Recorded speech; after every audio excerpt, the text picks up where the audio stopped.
हम यहाँ देखेंगे यदि किसी एबी का प्रथम पद ए हमें ज्ञात हो, सर्वांतर डी का मान ज्ञात हो, पदों की संख्या हमें पता हो, तो एन का मान कैसे ज्ञात करना है।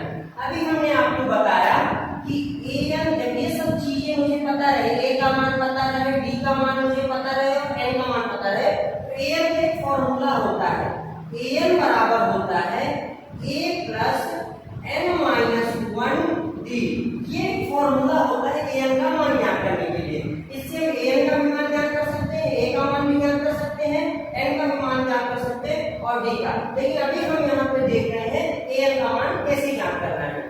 एन का मान हमें नहीं पता, एन के मान को हम बदल नहीं सकते कुछ भी।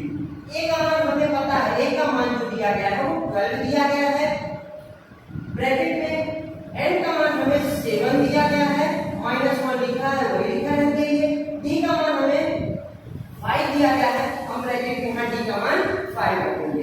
इसके बाद हम क्या करेंगे नेक्स्ट स्टेप में, एन को अभी भी कुछ नहीं मतलब, क्योंकि एन का मान तो हमें ज्ञात ही करना है, ए का मान भी कुछ नहीं करना। पहले हम ब्रैकेट सॉल्व करेंगे।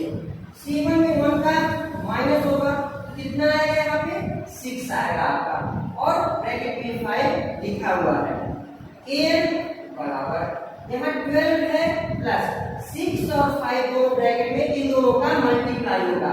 6 और 5 का मल्टीप्लाई मतलब गुणा होगा, 6 पंचे 30 यहाँ पर आ जाएगा।